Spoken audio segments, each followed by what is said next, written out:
La scuola è libera.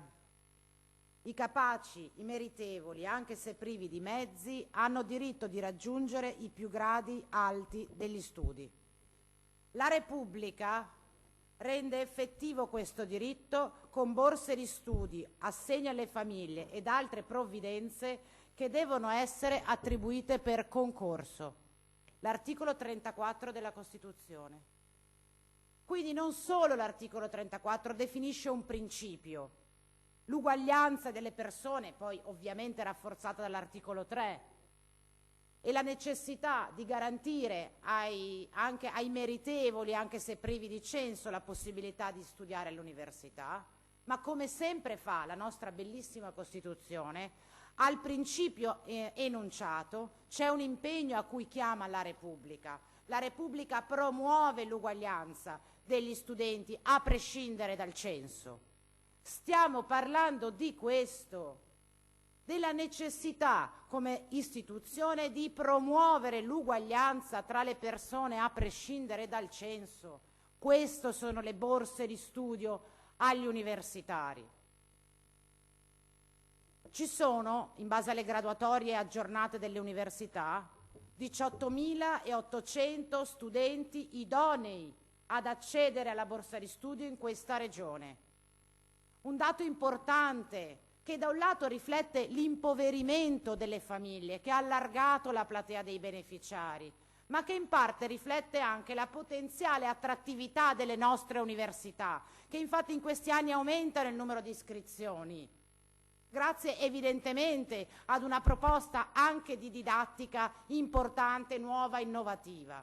E noi di fronte allo sforzo che le università del Veneto, l'Università degli Studi di Padova, l'Università di Verona, l'Università Ca' Foscari, l'Università IUAV, di fronte a questi sforzi che queste università stanno facendo, sia sul piano della didattica, ma anche contribuendo economicamente al pagamento delle borse di studio, proprio per rendere il Veneto attrattivo dei talenti, proprio per costruire qui la classe dirigente del futuro, proprio per costruire le condizioni per cui qui si formino i veneti di domani. Noi, per ricambiare il favore, cosa facciamo? Il 25% degli studenti idonei a borsa di studio in questa regione non è beneficiario di borsa.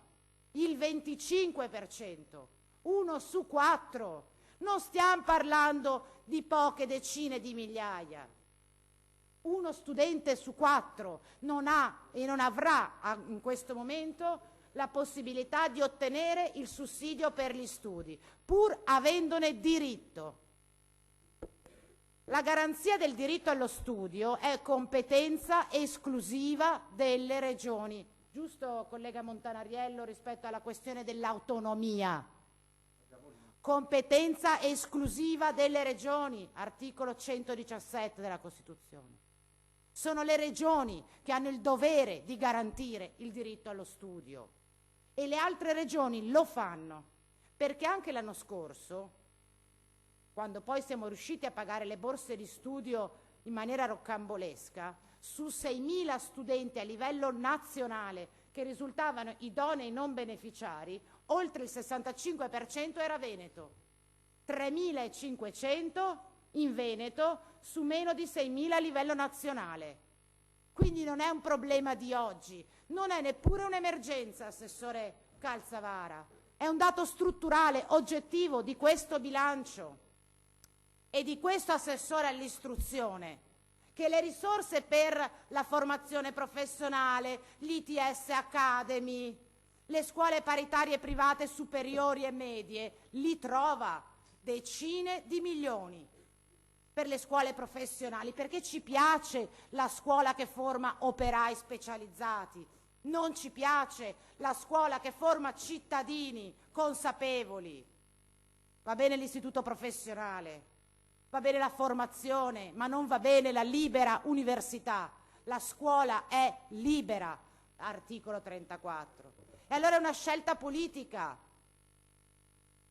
Di fronte alle enormi risorse che il bilancio regionale stanzia per l'istruzione e per il diritto allo studio, decidere di finanziare alcune scuole e non altre.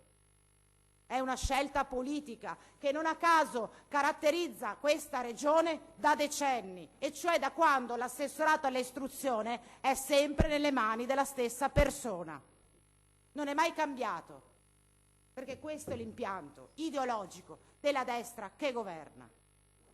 E allora noi chiediamo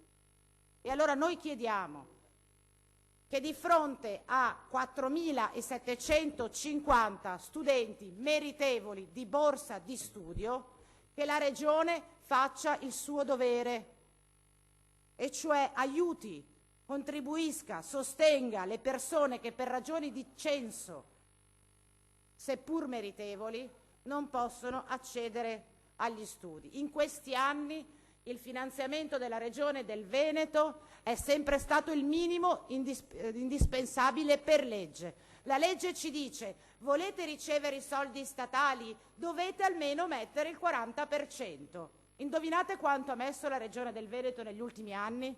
Il 40%. Non un euro in più e non un euro in meno. L'investimento politico nell'università pubblica passa anche da queste scelte. E allora per l'anno accademico 23-24, anno in cui nella Regione del Veneto il 25% degli studenti idonei non avrà la borsa di studio ad oggi, la Regione del Veneto investe 8 milioni di euro. Sapete quanto investe l'Emilia Romagna? 43,5 milioni. 43,5 milioni. Ma dove vogliamo andare? Con chi vogliamo competere? Ma i ragazzi del Veneto possono essere messi nelle condizioni di una partenza così diseguale, così indietro? Aggiungo un altro fattore. Altre regioni hanno scelto di utilizzare i fondi europei dell'FSE Plus, che in questa regione sono governati dalla stessa assessora che governa l'istruzione, per pagare le borse di studio. È una scelta, ce l'hanno confermato i tecnici in commissione. Cioè, se l'assessore Donazzan dicesse: sapete che c'è? I 22 milioni che mancano nelle programmazioni dei prossimi anni, anziché chiedere a povero assessore Calzavara, decido di organizzare la programmazione del fondo FSE Plus per dedicare un pezzetto alle borse di studio. E non l'ha fatto, e non l'ha mai fatto. E i fondi FSE Plus servono per la formazione degli enti privati accreditati, per le scuole private e per tante altre meravigliose cose, purché non siano le borse di studio, perché gli dà proprio fastidio all'assessore Donazzan pagare le borse di studio. Ecco, io come la collega Ostanel non ho accettato la proposta di modifica dell'impegno, perché era una proposta a ribasso. Noi non siamo qua a elemosinare il milione in più, il milione in meno. Sappiamo che se ci sarà l'assessore Calzavara lo impegnerà nelle borse a prescindere dal nostro ordine del giorno. Noi non stiamo qua a chiedere che quel 25% di idonei non beneficiari diventi il 20%. Noi chiediamo, pretendiamo che nella nostra regione non esistano più studenti idonei non beneficiari. Questo è l'impegno che noi chiediamo alla Regione del Veneto, e su questo impegno non siamo disposti a nessuna mediazione.